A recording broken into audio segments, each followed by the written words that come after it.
Yeah, just back off for me and I'll say it again.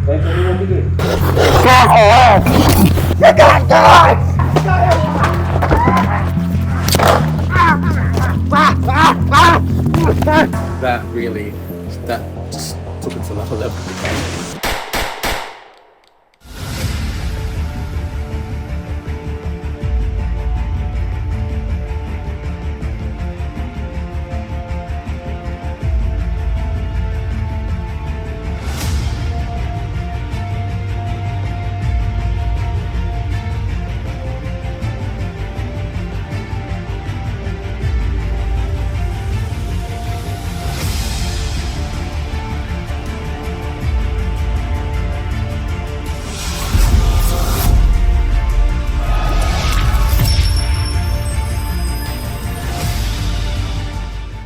In the previous episode, competitors faced an active knife event where they were required to make quick decisions under pressure in order to save both themselves and a vulnerable bystander.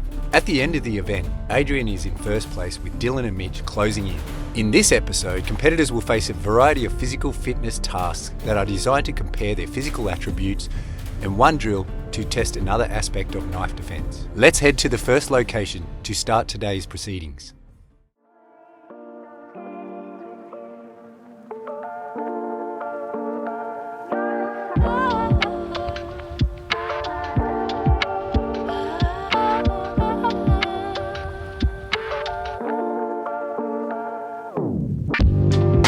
So we're here at BroFit Gym here in Penrith, which is owned by the Tahuna brothers.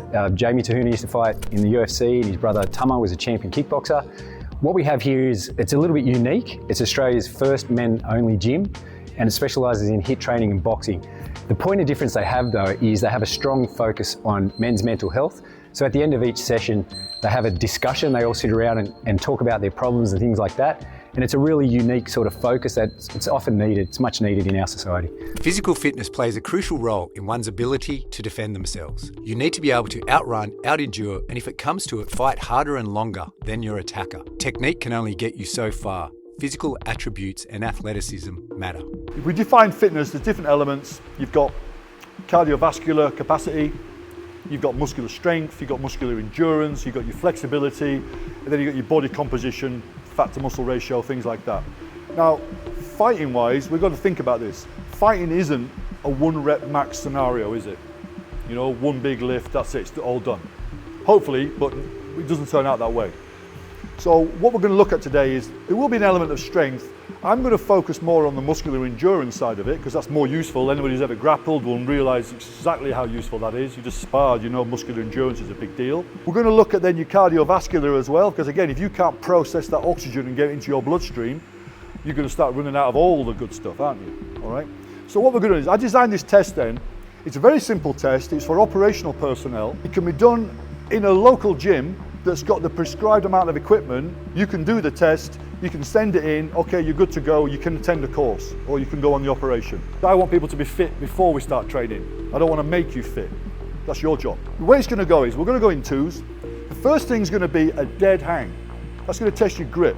You've got three kinds of grip, really. You've got pinch grip, you've got a crush grip, and then you've got that support grip. Can you just hold on? What's most important for combat? Are you pinching people? You shouldn't be. Are you crushing people? You're not. You're hanging on, aren't you? You get a grip on a guy in grappling, you want that grip to stay gripped, don't you? All right? Anybody who's ever rolled, you'll know when you lose your grip, you've lost the roll, haven't you? Okay? So that's going to test your support grip. We're going to go from there, we're going to go on the rowing machine. That's a lot of pulling, a lot of arms bending, a lot of legs bending, so it's quite muscular compared to just doing a run, for instance. Again, similar kind of attributes to struggling with a guy, okay? We're going to go from the rower to the ski erg machine. So that's basically the rower in reverse now. Now it's all pushing. Same kind of thing. It kind of simulates that. Have you got that muscular endurance to keep moving under load for a period of time? We're going to go from there into climbing on top of these. Yeah, they will be supported. You've got to clamber on anyhow you want. Simulates climbing over a wall, climbing in through a window. Are you escaping or whatever? But also on an abstract level, are you mobile enough to get your ass off the floor onto a platform and up and down 3 times, okay? Last thing is the very basic, and I make no apologies for it, the plank position. Can you hold a plank position? all right, to show that you've got that necessary internal kind of stability, all right? Again, we could invent a far more advanced test than that, but it ticks a certain amount of boxes that produces a very good, very simple, very easy to administer, even remotely, first phase of a test. There are two other phases as well. We should do at another location that will test more of the cardiovascular and then the agility, okay? Everybody happy with the test today so far? All right, do we have two volunteers to go first? Anybody want to do it, or shall we pick them out of a hat? You two? Okay. We'll go for the least handsome first, and then we will carry on with the most gorgeous. Participants needed to achieve competency in all tasks in order to earn a point for this challenge. They needed to dead hang for 1 minute, row 1,000 metres in under 4 minutes, ski erg 500 metres in under 2 minutes, climb up and down 3 times on the boxes in under 30 seconds, and hold a plank position for 2 minutes. Failing any of these components would result in the participants receiving 0 points. The only participant to successfully complete all components was Mitch, giving him 1 point. Adrian and Nick were close, but narrowly missing out on ticking all the boxes. Participants had no time to rest as they were immediately taken to the next testing location. Okay, gents, phase 2 then of the fitness test. The multi-stage fitness test, also known as the beep test, all right? It's a 20-metre circuit, not a 15-metre circuit. Why do I pick this over than going for a run, for instance? Right, now, logistically, I'll pick it because we're all right here. So operationally, if something happened, we can just drop the stuff, get our gear, go on the job. We're all right here. You're not stretched out over a 5K circuit around wherever. Think about as well, if you're in a hostile environment, we're training, you can't go for a 5K run because the environment's too dangerous. So we can do this in the confines of a compound, for instance. Okay, car park of a hotel even. What about as well getting injury? Well, we're right here. We give you medical aid straight away. We'd have to go find you first and bring you back. Tactically, why would I do this? Well, it's a 20-metre sprint with a fast turn and another 20-metre sprint. That's kind of a gunfight, or some sort of scramble for cover maybe, you know? Like yesterday when we did in the paintball facility, when you got fired at, you scrambled for cover, didn't you? Short sprints. Also, the mental thing about it. People hate the beep test. Why? Because it's boring. You've got to dig deep. There's no next tree to run to, next lamppost to run through. You've just got to keep pushing yourself with no encouragement from nothing else, from nobody else, all right? I like that element, all right? There's no motivation. You've got to discipline yourself to it. Motivation's good, but discipline is better. 5, 4, 3, 2, 1. Level 1, 1. Level 1, 2. Level 1, 3. Level 1, 4. Level 1, 5. Level 1, 7. Level 2, 1. Level 3, 2. Level 7, 6. Level 8, 7. Level 9, 1. And that'll do for your test, guys. Again, don't forget, that doesn't mean you're fit. That's the baseline. All participants passed the multi-stage fitness tests, with the exception of Kevin, who had to stop due to a pre-existing injury that he had from basketball. All participants except for Kevin gained 1 point each, and Kevin was advised by the medic to get a clearance before continuing. Okay then, gentlemen, so the final of the basic fitness test. This is a base level fitness test. This is not you are super fit now. This is above ground level, is what I would class this as. So the classic 3-cone drill, or L drill, whatever you want to call it. It's a change of direction drill. It used to be called an agility drill, but they redefined agility, all right, in that agility needs a random component to react to. This isn't.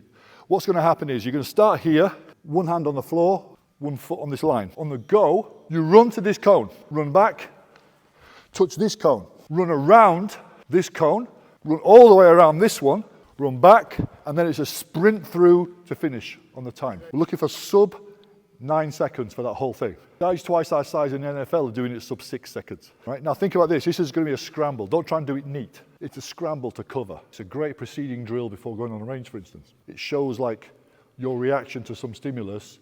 Can you stay low and get to cover? Left and right, and turning around. Just like yesterday when you came under fire on the active shooter stuff. Yeah? Happy with that? Who wants to go first? Alrighty. The only 3 participants who completed this within the allotted time were Adrian, Dylan and Nick, meaning they each gained 1 point. The The next event for today will pit participants directly against one another for the first time in this series. So Bloodbath, I need to start by framing it by saying it's just a drill, it's not a scenario.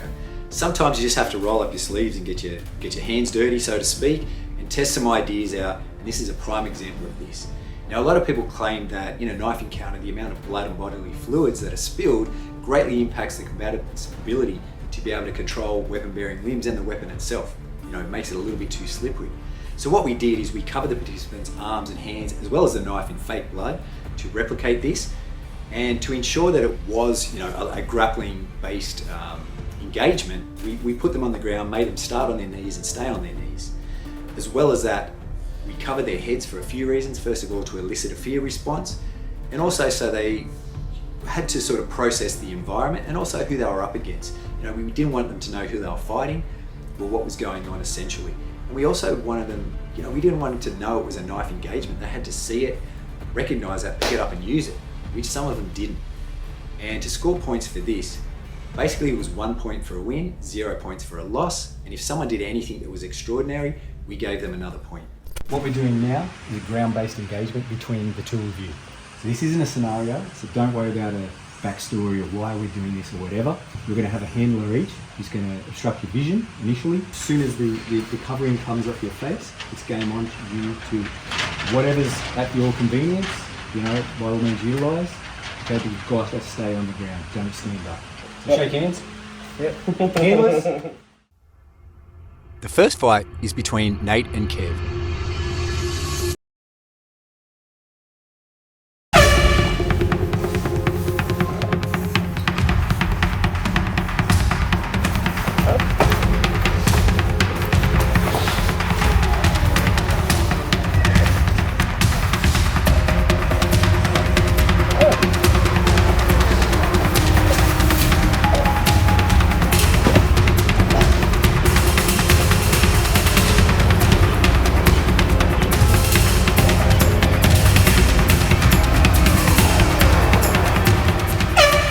Nate won this fight, earning himself 1 point. Next was Kevin and Mitch.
This fight was considered a draw as there was no clear winner. Mitch did express that he didn't execute a sweep due to Kevin's injured knee, which we will consider if there is a tiebreaker. No points were awarded for this fight.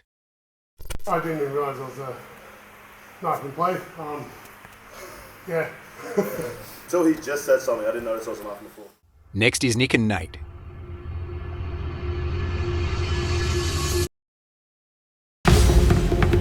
Go!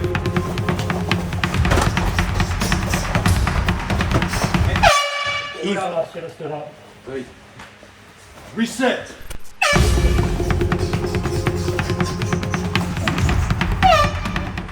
Nick is the victor, earning himself 1 point.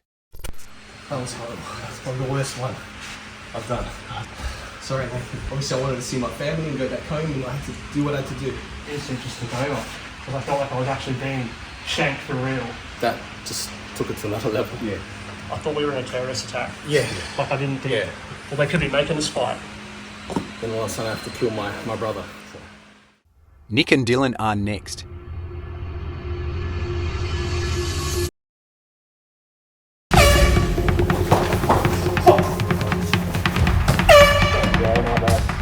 Nick earned himself another point as the winner of this fight. Missed the knife. Went straight for it, tried to smack it out of play, out hands on it. No hope. I'm not enjoying this because I trained for this and then I'm doing it for real, and it's a lot for me. I'd rather just do it for the art, and now I'm doing it for real. It's another level. Are you saying you feel guilty about what you did? Yeah. After, during, the instincts kick in, the training kicks in, but after, yeah, just angle ones and just kept it simple, instinct. Yeah. Mitch and Adrian are next.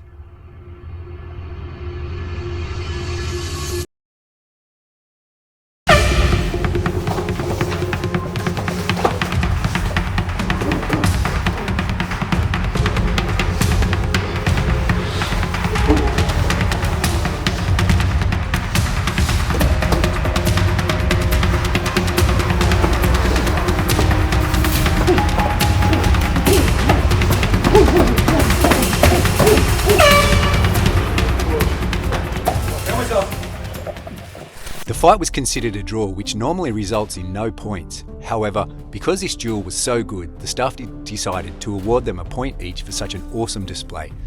Adrian also gained an additional point for swiping the knife out of play and expressing that he did so due to fear for legal ramifications. Not being able to stand up obviously limits things.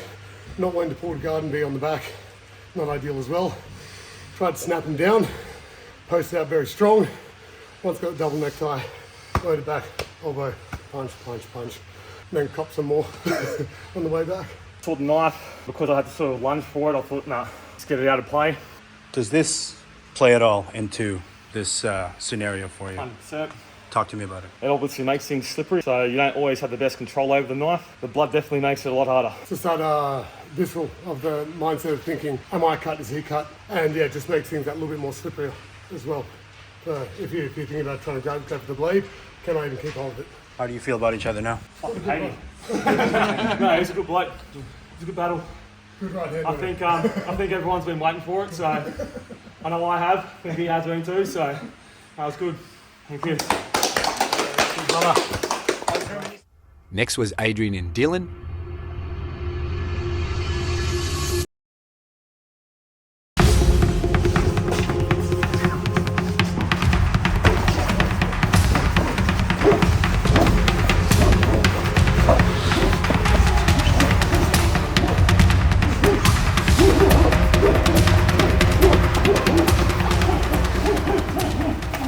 Adrian won this fight, earning himself another point. Hook came off. I saw he wasn't approaching me, but I saw the knife at the same time. Just straight away I went for that.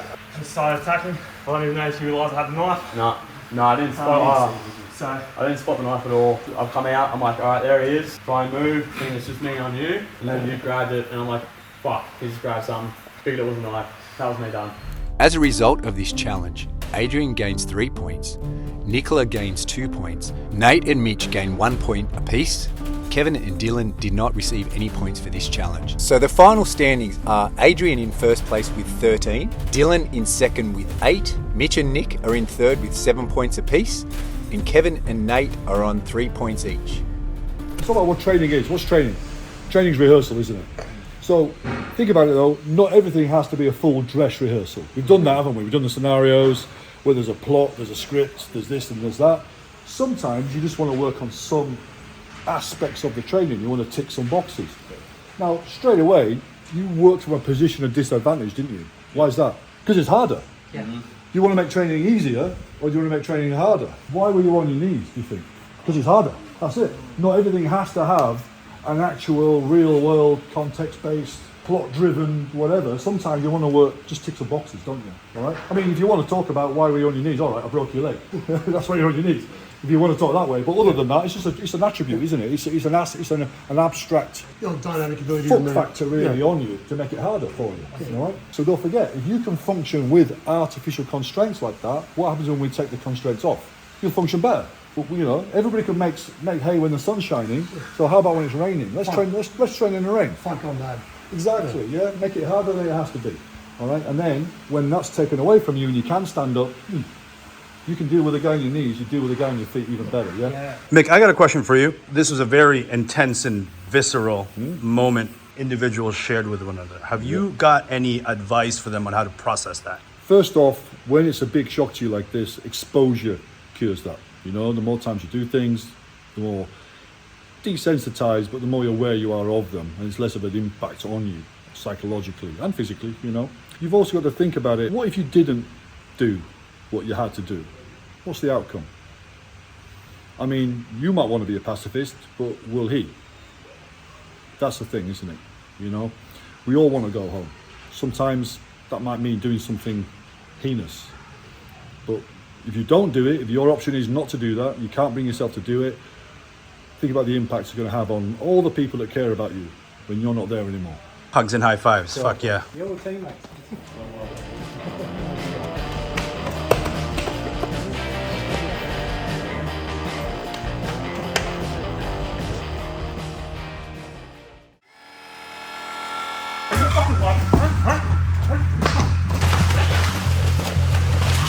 Hey, film if you like, that's absolutely fine. Film if you like.